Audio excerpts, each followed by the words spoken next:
بسم اللہ الرحمن الرحیم۔ شعبان کی 15ویں رات یعنی شب برات کی بدعات اور رسومات۔ شب برات میں فوت شدہ شخص کے گھر میں دعا کے لیے جانا۔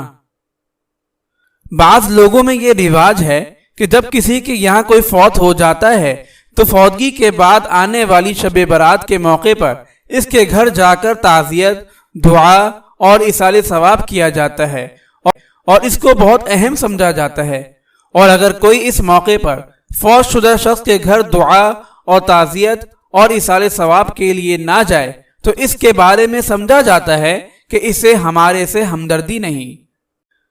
حالانکہ شریعت نے اس موقع پر تعزیت کی اور دعا کے لیے کسی کے گھر جانے کی کوئی اہمیت بیان نہیں کی، بلکہ تعزیت تو فوتگی کے بعد جلد ہی رکھی ہے اور اس میں تاخیر کو پسند نہیں کیا، اور ایک مرتبہ کے بعد دوبارہ تعزیت کو ناپسند کیا ہے۔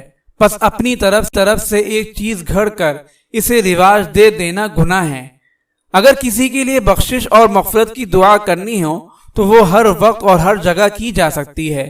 اس کے لیے نہ شب برات کی ضرورت ہے اور نہ ہی مردے کے گھر جانے کی۔ اگر آپ اس صدقہ جاریہ میں شامل ہونا چاہتے ہیں تو چینل کو سبسکرائب کریں اور لائک اور شیئر کرنا نہ بھولیں۔ جزاک اللہ خیرا۔